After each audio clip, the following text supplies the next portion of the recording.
اس نے پردہ ہٹا کر کھڑکی سے باہر جھانکا۔ سامنے نظر آنے والے منظر کو دیکھتے ہی اسے جھرجھری سی آ گئی۔ چاند کی ہلکی سی روشنی میں رہائشی علاقے میں موجود ایک پلاٹ پر قائم وہ چھوٹا سا قبرستان بہت عجیب لگ رہا تھا۔ رمیسا نے گھبرا کر کھڑکی کا پردہ چھوڑ دیا۔ ویسے بھی آج نوید کی نائٹ ڈیوٹی تھی۔ ایسے میں گھر کی تنہائی اور کچھ دیر پہلے دیکھا گیا منظر اس کی گھبراہٹ میں مزید اضافہ کر رہا تھا۔ اس نے گھڑی میں ٹائم دیکھا، ابھی صرف 12 بجے تھے۔ آج مالا واک کرنے اوپر نہ آئی تھی ورنہ اس کا وقت اچھا گزر جاتا۔ ویسے بھی جب سے سرد موسم کی اندھیری راتیں شروع ہوئی تھیں مالا اوپر کم ہی آتی تھی کیونکہ اسے سردیاں کچھ خاص پسند نہیں تھیں، جبکہ رمیسا تو اس سرد موسم کی دیوانی تھی۔ تھوڑی دیر بعد بستر پر بیٹھ کر اس کا خوف قدرے کم ہوا۔ اس نے کمرے سے نکل کر باہر جھانکا تو اماں ہاجرہ اپنے کمرے میں سونے جا چکی تھیں۔ رمیسا نے کافی میکر نکالا، لاؤنج میں رکھا ٹی وی چلایا۔ ٹی وی کی آواز نے گھر میں پھیلی خاموشی کو ختم کر دیا۔ وہ نہایت اطمینان کے ساتھ کافی بنا کر ٹی وی کے سامنے آ بیٹھی جہاں کوئی ٹاک شو چل رہا تھا۔ ٹی وی دیکھتے دیکھتے اسے ٹائم کا پتہ ہی نہیں چلا اور وہ وہیں صوفے پر سو گئی۔ رمیسا کی 6 ماہ قبل شادی ہوئی تھی اور وہ رخصت ہو کر نوید عالم کے ساتھ اس فلیٹ میں رہ رہی تھی کیونکہ اس کی ساس اپنے بڑے بیٹے کے پاس لندن رہتی تھی، جبکہ نوید محکمہ گورنمنٹ کا ایک اعلیٰ سرکاری افسر تھا، جس کے باعث وہ اپنی نوکری چھوڑ کر لندن جانے پر آمادہ نہ تھا۔ یہی سبب تھا جو وہ اپنا آبائی گھر کرائے پر دے کر خود یہاں شہر کے ایک مہنگے علاقے کے لگژری فلیٹ میں رہائش پذیر تھا، جہاں رمیسا کو اور تو کوئی مسئلہ نہ تھا سوائے اس کے کہ فلیٹ خالی تھا اور اس کے بیڈ روم کی کھڑکی کے عین سامنے ایک پلاٹ، چاروں طرف باؤنڈری وال کے علاوہ ایک بڑا سا گیٹ بھی تھا۔ اس پلاٹ کے اندر چھوٹی چھوٹی قبریں تھیں۔ اماں ہاجرہ نے بتایا تھا کہ یہ ہندوؤں کا قدیمی قبرستان ہے۔ چونکہ یہ علاقہ پہلے آباد نہ تھا لہٰذا قبرستان بنا دیا گیا، مگر وقت اور ضرورت کے ساتھ بڑھتی ہوئی آبادی کی وجہ سے قبرستان کے آس پاس کئی منزلہ بلڈنگیں بن گئیں، مگر اس پلاٹ پر موجود وہ قبرستان آج بھی اپنی جگہ پر ہے۔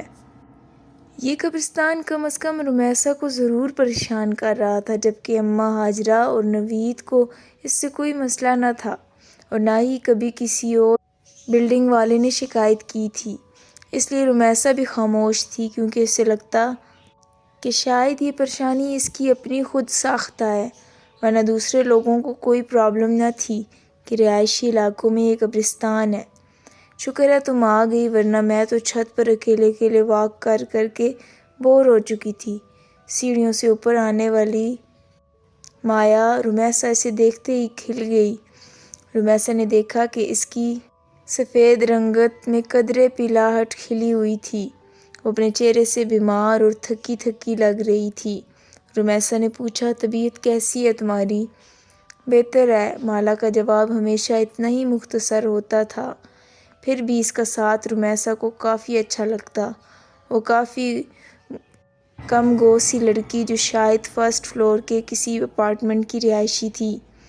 یہاں شفٹ ہونے کے بعد پہلے دن رمیسا اوپر واک کرنے آئی تو وہاں مالا پہلے ہی موجود تھی، دبلی پتلی سی لڑکی۔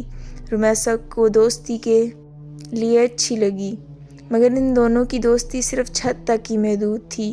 نہ کبھی مالا نے اسے اپنے گھر آنے کی دعوت دی اور نہ رمیسا نے اسے اپنے ساتھ نیچے جانے کی دعوت دی۔ وجہ شاید ٹائم تھا جو اوپر واک کے دوران اتنا زیادہ ہو جاتا تھا کہ رمیسا کو اپنے گھر لے جانا اچھا نہ لگا۔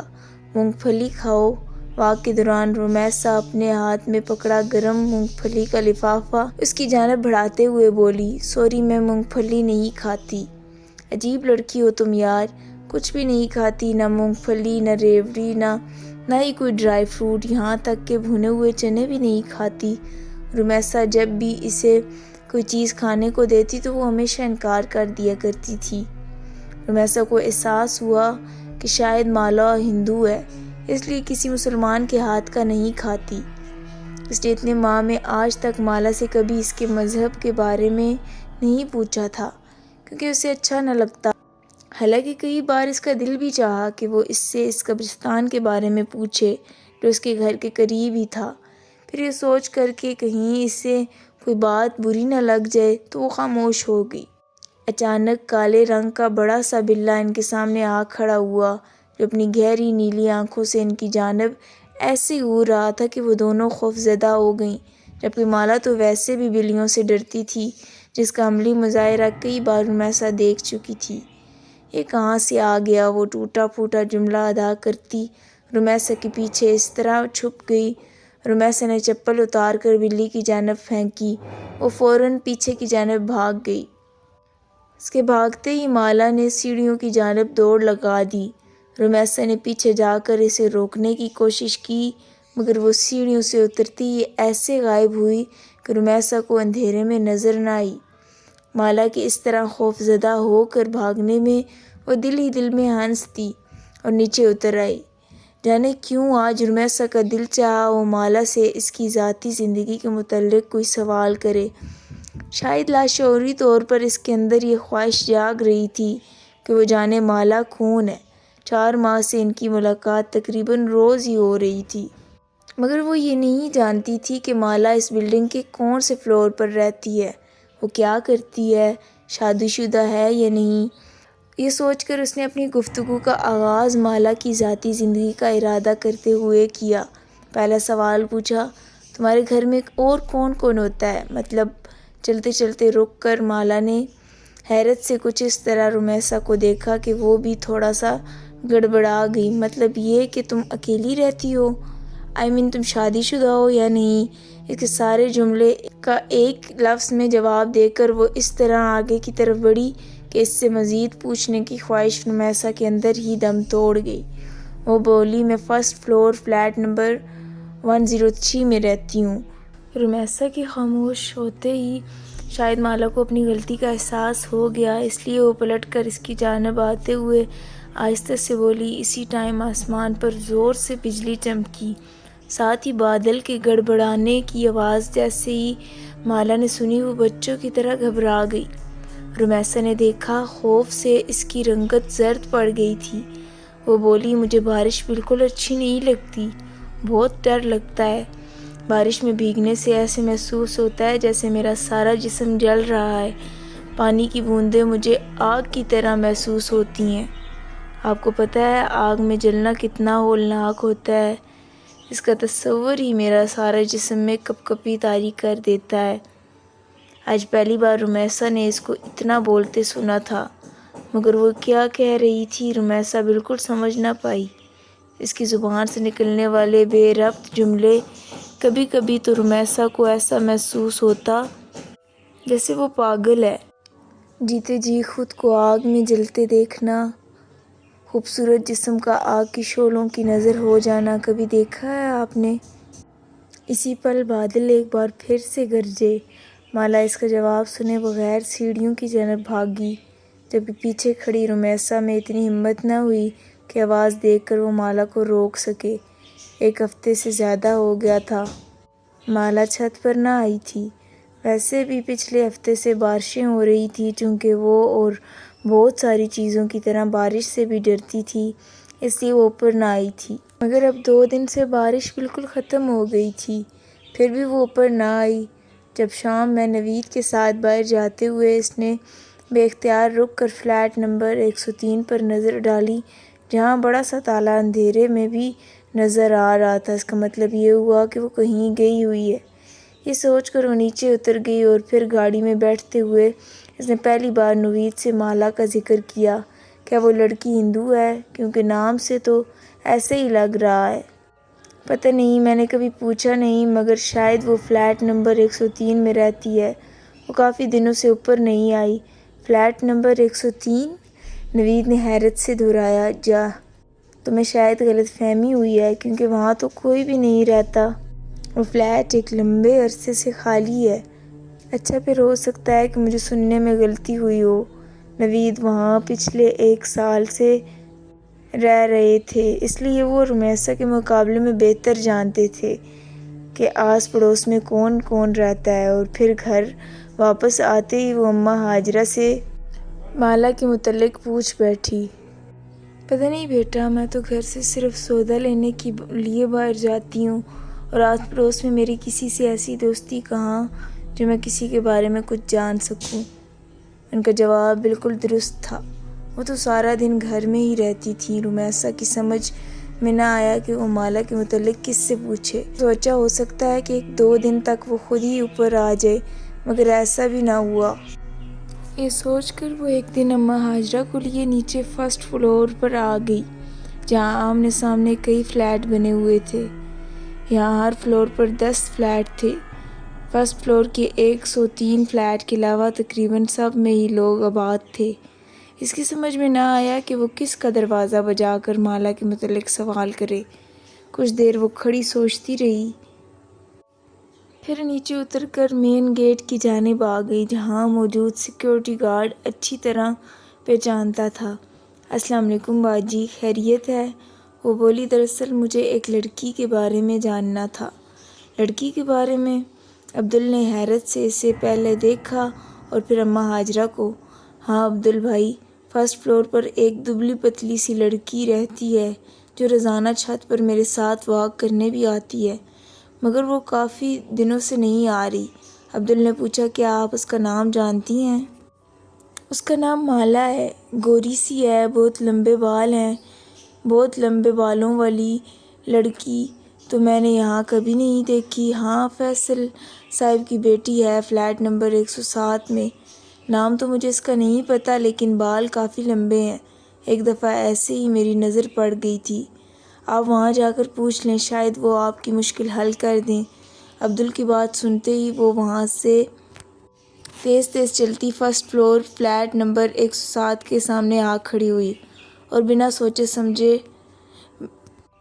بیل پر ہاتھ رکھ دیا۔ کون؟ دوسری طرف دروازہ کھول کر باہر آنے والی ایک 40 سال کی عورت، جو رمیسا کو اپنے سامنے دیکھ کر تھوڑا سا حیران ہوئی۔ السلام علیکم جی، میں مسز نوید ہوں، اسی بلڈنگ کے 3rd فلور پر میری رہائش ہے۔ مجھے دراصل مالا سے ملنا ہے۔ تیز تیز بولتے ہوئے اس نے جلدی سے اپنی مدعا بیان کیا۔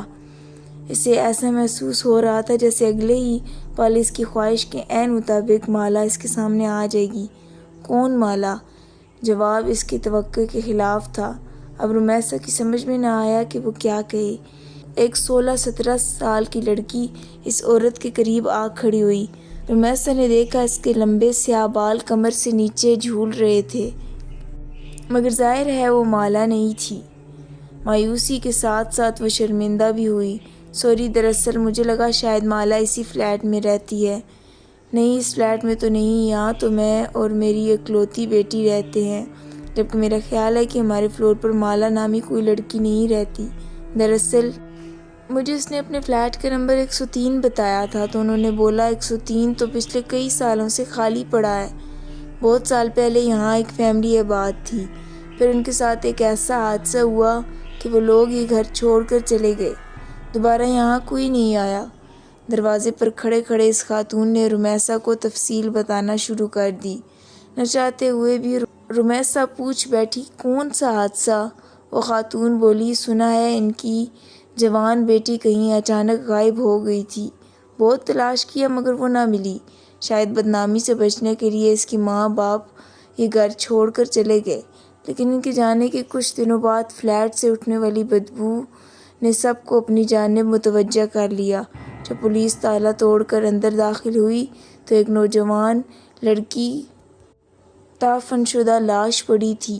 اس کی بدبو نے پورے محلے کو اپنی لپیٹ میں لیا ہوا تھا۔ بولتے بولتے وہ خاتون ایک پل کے لیے خاموش ہو گئیں۔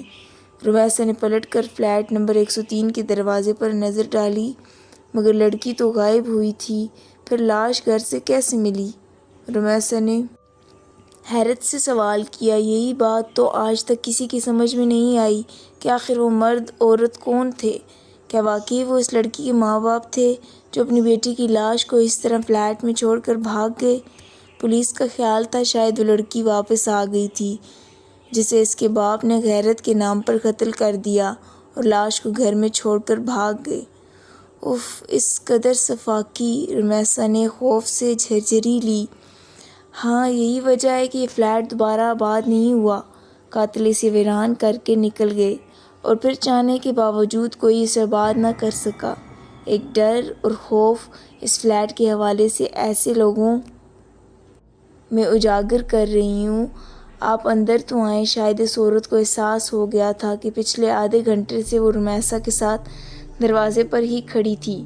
نہیں شکریہ، اب میں جاؤں گی، میرے میاں کے گھر آنے کا وقت ہو گیا ہے۔ معذرت کرتی رمیسا اوپر آ گئی اور پھر کئی دن لگ گئے رمیسا کو وہ کہانی بھلانے میں جس کے مطابق فلیٹ سے جوان لڑکی کی بدبو والی لاش ملی تھی، اور شاید اس لیے وہ پریشان تھی۔ اس کے اس طرح مارنے میں سگے باپ کا بھی ہاتھ تھا۔ دنیا اتنی ظالم ہوتی ہے، یہ بات اسے چند گھنٹے پہلے ہی پتہ چلی، جسے وہ آنے والی کئی دنوں تک سوچ سوچ کر بے حال ہوتی رہی۔ رمیسا فلیٹ نمبر 103 کا حادثہ چند ہی دنوں میں بالکل فراموش کر بیٹھی، مگر مالا کی تلاش اس کے وجود کے اندر کہیں انتظار کر رہی تھی کہ شاید کبھی زندگی میں اسے مالا دوبارہ ملے۔ یہی وجہ تھی کہ وہ بلڈنگ میں آنے جانے والی ہر لڑکی کو غور سے دیکھتی۔ کبھی جو کسی ڈپارٹمنٹل اسٹور میں جانا ہوتا تو اس کی متلاشی نگاہیں مالا کو کھوجتی رہتی۔ سڑک سے گزرنے والی ہر لڑکی میں وہ مالا کو تلاشتی، مگر مالا نہ جانے کہاں گم ہو گئی تھی۔ جو ہر بار رمیسا کو تلاش ناکامی کا منہ دیکھنا پڑتا، اس کی تلاش مالا کے ساتھ لگن اتنی سچی تھی کہ ایک دن وہ اس میں کامیاب ہو گئی، مگر ایسی کامیابی جس کے بعد کئی سالوں رمیسا کا یہ دل سوچ کر کانپتا رہا کہ اس نے مالا کی تلاش کی اتنی کوشش آخر کی کیوں۔ وہ جاتی سردیوں کی ایک شام تھی۔ اماں ہاجرہ کو صبح سے ہی نزلہ تھا۔ نوید عالم آفس کے کسی کام کے سلسلے میں کل کوئٹہ گئے ہوئے تھے، اور اسی تنہائی میں رمیسا کا دل بے حد گھبرا رہا تھا۔ 2 گھنٹے اس نے لاہور اپنی امی جان اور بہن سے بات کی، پھر جیسے ہی فون بند کیا اسے ایسا محسوس ہوا جیسے کوئی بیرونی دروازے کے پاس سے گزر کر اوپر جانے والی سیڑھیوں کی جانب بڑھا ہے۔ اس کا اندرونی لکڑی کا دروازہ کھلا تھا، جبکہ اس کے باہر موجود گرل کو وہ ہمیشہ اندر سے لاک رکھتی تھی۔ تنہائی میں ابھرنے والے تجسس کے ہاتھوں مجبور ہو کر اس نے گرل کے باہر جھانکا۔ ایک بہت لمبے بالوں والی لڑکی تیز تیز اوپر سیڑھیاں چڑھتی جا رہی تھی۔ رمیسا کا دل ڈرا بھی۔ رمیسا کو لگا وہ مالا ہے۔ وہ جلدی سے اپنا دوپٹہ اوڑھے اس لڑکی کے پیچھے لپکی تو اوپر چھت پر جا کر غائب ہو چکی تھی۔ رمیسا تیزی سے سیڑھیاں چڑھتی اوپر آئی۔ سر شام ہی چھت پر اندھیرا چھایا ہوا تھا۔ آخری سیڑھی پر قدم رکھ کر رمیسا نے جیسے ہی سیڑھیوں کے قریب موجود بلب آن کیا، اس کی روشنی پورے چھت پر پھیل گئی۔ مالا، مالا! اوپر چڑھتے اس نے آواز لگائی۔ اس کی آواز پر کسی نے کوئی جواب نہیں دیا۔ رمیسا نے تھوڑا مزید آگے بڑھ کر دیکھا۔ چاروں طرف ایک ہو کا عالم تھا۔ چھت بالکل خالی پڑی تھی۔ وہ ایک دم گھبرا کر واپس پلٹی تو اس کا پاؤں اس کالے بلے سے ٹکرا گیا جو ہمیشہ مالا کو خوفزدہ کر دیتا تھا۔ بلے نے بلبلا کر رمیسا کی جانب دیکھا۔ اس کی چمکتی موٹی کانچ جیسی آنکھوں میں جانے کیا تھا کہ رمیسا ایک خوف زدہ ہو کر نیچے بھاگی۔ کانپتے ہاتھوں سے گرل کا لاک کھولا تو سامنے ہی اماں ہاجرہ کھڑی تھی۔ بیٹا، تم کہاں چلی گئی تھی؟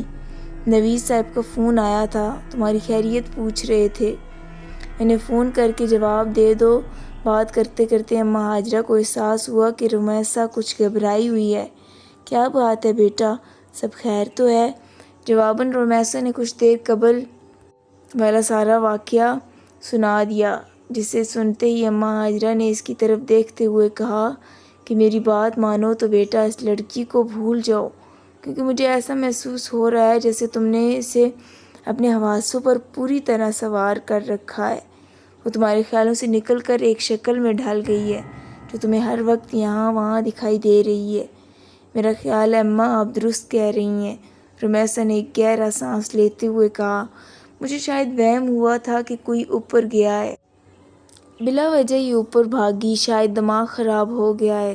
اور رات کے کھانے تک وہ شام کا واقعہ بالکل بھول چکی تھی۔ کھانا کھا کر اس نے نوید سے فون پر بات کی، پھر کافی بنا کر ٹی وی کے سامنے آ بیٹھی۔ جب اسی پل باہر ہلکی ہلکی بارش شروع ہو گئی۔ رمیسا کافی کا کپ لے کر اپنے کمرے میں موجود کھڑکی کے سامنے آ گئی۔ ابھی اس نے پردہ ہٹا کر باہر دیکھا ہی تھا کہ اسے محسوس ہوا کہ سامنے قبرستان کے بیچوں بیچ کوئی کھڑا ہے۔ وہ جلدی سے کھڑکی کی آڑ میں ہو گئی۔ شاید کوئی چور یا ڈاکو تھا، یا پھر کوئی غریب کچرا چننے والا بچہ جو شاید بارش سے پناہ لینے کے لیے رات کے اس پل قبرستان میں داخل ہوا تھا۔ ایسی وقت گزاری کے طور پر رمیسا اسے دیکھ رہی تھی۔ جب وہ سایہ آہستہ آہستہ چلتا ہوا قبرستان سے باہر نکل آیا، رمیسا نے دیکھا وہ ایک لڑکی تھی جو دھیرے دھیرے چلتی روڈ پر لگے پیلے بلب کے نیچے آ کھڑی ہوئی۔ لمبے سیاہ بال اس کی پشت پر پھیلے تھے۔ وہ یقیناً مالا تھی، جو کہ رمیسا کا وہم ہرگز نہیں تھا۔ اس نے جلدی سے کھڑکی کھول کر نیچے جھانکا تاکہ مالا کو آواز دے کر اپنی طرف متوجہ کر سکے، لیکن اس کو آواز دینے سے قبل ہی مالا نے بجلی کے کھمبے کے پاس کھڑے ہو کر اوپر دیکھا۔ اتنی دور سے بھی رمیسا کو لگا کہ مالا اسے دیکھ کر مسکرا رہی تھی۔ مالا کی مسکراہٹ میں نہ جانے ایسا کیا تھا کہ رمیسا خوفزدہ ہو کر تھوڑا پیچھے ہو گئی، جبکہ اسی پل مالا پلٹی اور سست قدمی سے چلتے قبرستان کے اندر داخل ہو گئی۔ اس کے اندر داخل ہوتے ہی فضا میں پھیلا اندھیرا مزید گہرا ہو گیا۔ رمیسا نے آنکھ پھاڑ کر چاروں طرف دیکھا۔ وہ قبرستان بالکل خالی تھا۔ اف میرا خدا! خوف کی ایک جھرجھری نے اسے اس طرح اپنی لپیٹ میں لیا کہ وہ کھڑے کھڑے زمین پر گر گئی۔ زمین پر گرتے وقت مالا کے الفاظ اس کے کانوں میں گونج رہے تھے۔ بارش کی بوندیں میرے جسم پر آگ کی طرح برستی ہیں۔ تم نے کبھی کسی کو جلتے ہوئے دیکھا ہے؟ جلنے کی تکلیف اور اس کے ساتھ رمیسا بے ہوش ہو گئی۔ جب اسے ہوش آیا تو اس کی امی اور نوید عالم دونوں ہسپتال میں اس کے پاس تھے۔ بقول نوید کہ رمیسا ایک ہفتے بعد ہوش میں آئی تھی۔ وہ کیوں بے ہوش ہوئی تھی وہ یہ چاہ کر بھی کسی کو نہ بتا سکی، مگر اس کی حالت کے پیش نظر بغیر اس کے کہے اپنا گھر تبدیل کر لیا، اور زندگی میں دوبارہ وہ کبھی اس طرف نہ گئی جہاں آخری بار اس نے مالا کو دیکھا تھا۔ مالا کون تھی، کہاں رہتی تھی، یہ سب جاننے کی خواہش دم توڑ گئی تھی، یا شاید وہ جان گئی تھی کہ مالا کی اصل حقیقت کیا ہے۔